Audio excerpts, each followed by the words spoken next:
Aspirants, welcome in our next video. तो शैक्षिक समाजशास्त्र टॉपिक से अभी हम स्टार्ट करेंगे। 93 क्वेश्चंस तक हो चुके थे, 94 क्वेश्चन से आज करेंगे।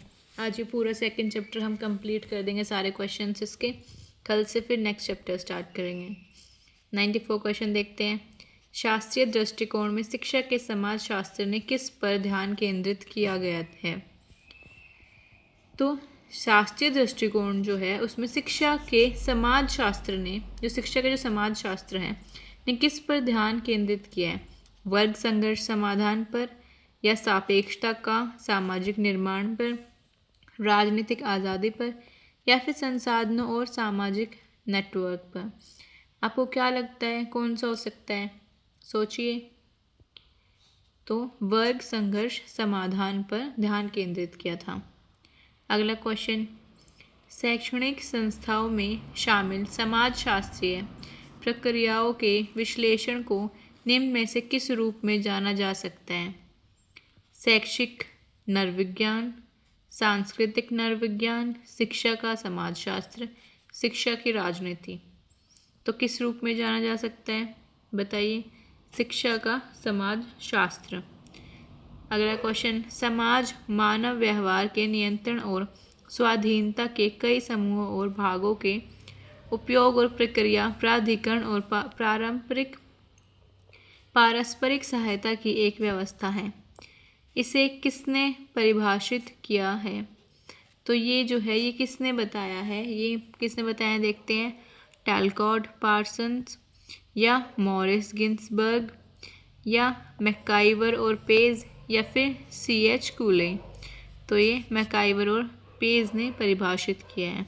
अगला क्वेश्चन, जैमिल शेफ्ट और जैसल शेफ्ट की अवधारणाएं किसने दी है? जो जैमिल शेफ्ट है और जैसल शेफ्ट है, इसकी अवधारणा किसने दी है? ऑप्शन देखते हैं। Option A Lester Ward, B Karl Marx, C T.B. Bottomore और डी F. टोनीज। तो इसका सही उत्तर हो जाएगा F. टोनीज। अगला क्वेश्चन, हम संघ से संबंधित है लेकिन संस्थान से नहीं है, किसने कहा था? ये बात किसने कही थी कि हम संघ से संबंधित हैं पर संस्थान से नहीं है?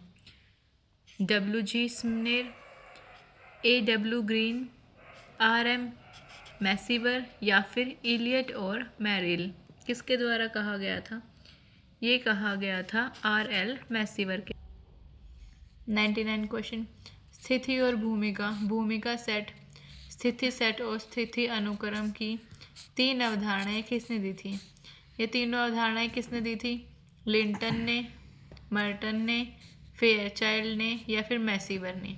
तो ये अवधारणाएं लिंटन के द्वारा दी गई थी।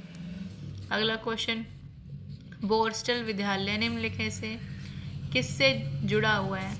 जो बोर्स्टल विद्यालय है वो किससे जुड़ा है? सफ़ेद पोश अपराध से, बाल अपराध से, मंद बुद्धि बालक से, या फिर जेल प्राधिकरण के लिए प्रशिक्षण केंद्र? ये बाल अपराध से जुड़ा हुआ है बोर्स्टल विद्यालय। अगला क्वेश्चन, निम्नलिखित में से कौन सा समुदाय का एक अनिवार्य तत्व नहीं है? समुदाय का अनिवार्य तत्व नहीं है वो बताना है। क्षेत्र, जीवन का सामान्य तरीका, सामुदायिक मनोभाव, या फिर व्यक्तिगत रुचि? तो क्षेत्र, जीवन का सामान्य तरीका और सामुदायिक, ये सब तो समुदाय का एक तत्व है ही। व्यक्तिगत रुचि, सबकी अपनी अपनी अलग रुचि है, ये सामुदायिक का तत्व एक नहीं है। तो ये ठीक हो जाएगा आंसर। अगला, कूले ने किस पुस्तक में प्राथमिक समूह पद की शुरुआत की है? छोटा समूह, समाजशास्त्र, सामूहिक व्यवहार, या फिर सामाजिक संगठन? तो सामाजिक संगठन की शुरुआत की है। अगला, धर्म, परिवार, जाति, विवाह, इसके उदाहरण हैं। किसके उदाहरण हैं? जो धर्म, परिवार और जाति विवाह है। सामाजिक संघर्ष, सामाजिक मूल्य, सामाजिक आदर्श, या सामाजिक संस्थाएं? सामाजिक संघर्ष, मूल्य ऐसा कुछ नहीं है, आदर्श नहीं है। जो सामाजिक संस्थाएं हैं उसका ही उदाहरण है। अगला, समाज में हर व्यक्ति कई हैसियत रखता है। डैश को किसी एक व्यक्ति से जुड़े विभिन्न स्थिति के रूप में माना जाता है। स्थिति असंगता, स्थिति सेट, स्थिति उत्तराधिकार, स्थिति क्रम। समाज में हर व्यक्ति कई हैसियत रखता है और स्थिति सेट को किसी एक व्यक्ति के साथ जुड़े विभिन्न स्थिति के रूप में जाना जाता है। तो स्थिति सेट। अगला क्वेश्चन, निम्नलिखित में से किस समाजशास्त्री ने प्रत्यक्ष और अप्रत्यक्ष संघर्ष की अवधारणा दी थी? प्रत्यक्ष और अप्रत्यक्ष संघर्ष की अवधारणा किसने दी थी? गिलिन और गिलिन ने, मैसीवर और पेज ने, कार्ल मार्क्स ने या फिर किंग्सले डेविस ने? तो गिलिन और गिलिन ने दी। अगला क्वेश्चन, सामाजिक समूहों को इन समूह और आउट समूह के रूप में किसने वर्गीकृत किया था? R.M. मॉर्टन ने, R.K. मॉर्टन ने या फिर W.G. स्मिनेर ने या फिर मैक्स वेबर ने? तो किसके द्वारा किया गया था? R.K. मॉर्टन के द्वारा। इन समूह और आउट समूह। शिक्षा के समाजशास्त्र की अवधारणा निम्नलिखित में से किसको संदर्भित करती है? सामाजिक रूप से प्रासंगिक सीखने के लिए समाजशास्त्र का उपयोग, समाज के सभी वर्गों तक पहुंचने के लिए शिक्षा के तरीके और साधन तैयार करना, समाजशास्त्री दृष्टिकोण से शिक्षा के उपयोग पर विचार, शिक्षा के लिए समाजशास्त्र के निहितार्थ पर चर्चा।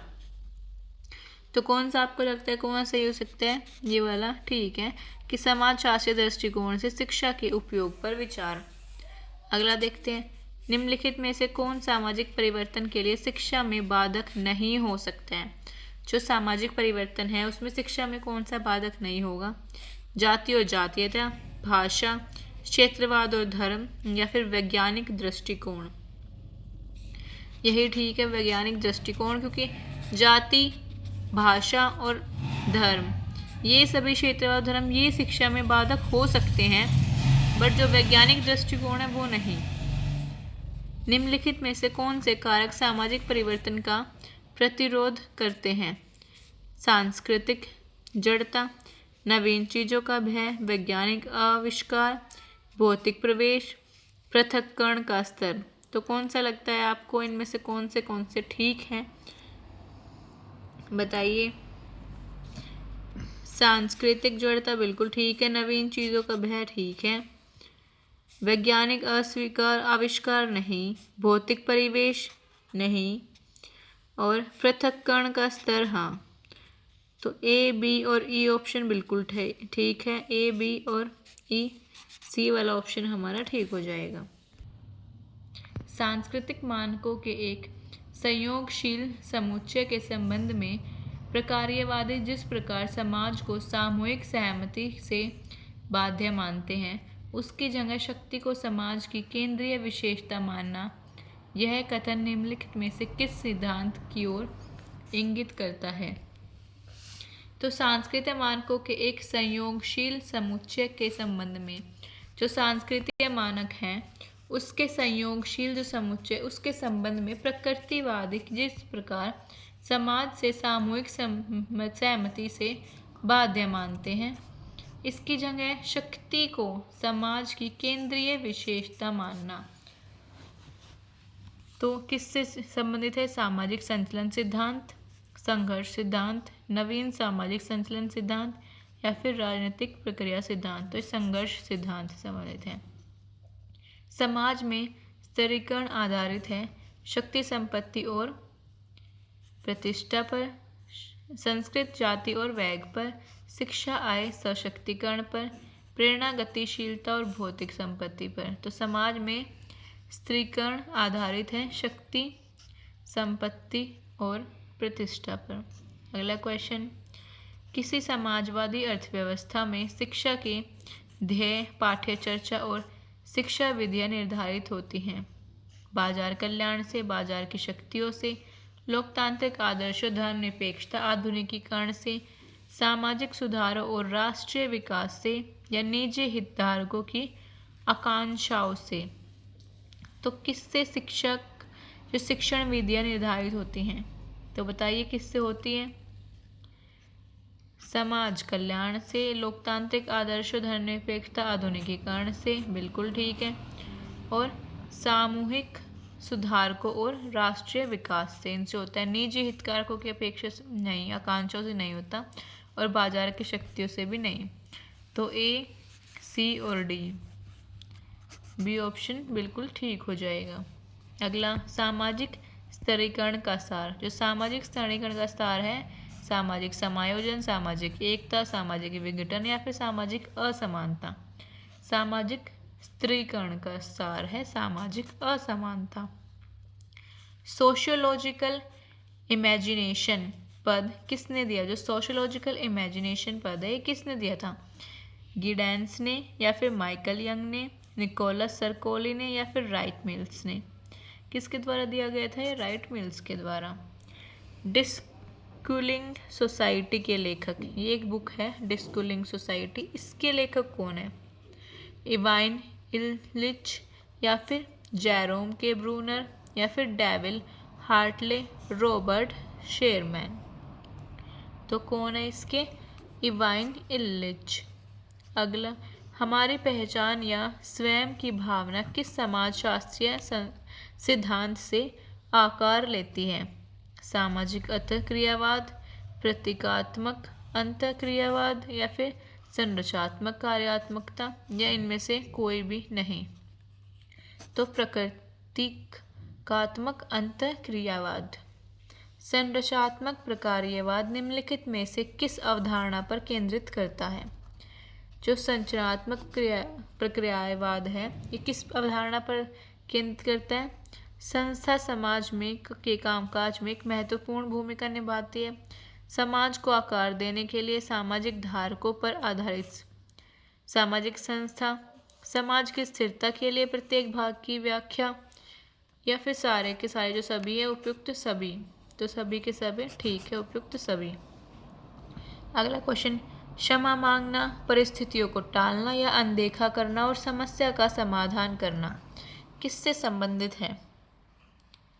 किसी व्यक्ति की सामाजिक क्षमता, किसी व्यक्ति की भावनात्मक क्षमता, किसी व्यक्ति की सांस्कृतिक क्षमता या किसी व्यक्ति की व्यक्तिगत क्षमता। तो कौन सी क्षमता से संबंधित है ये? सामाजिक है या भावनात्मक है या सांस्कृतिक है या व्यक्तिगत है?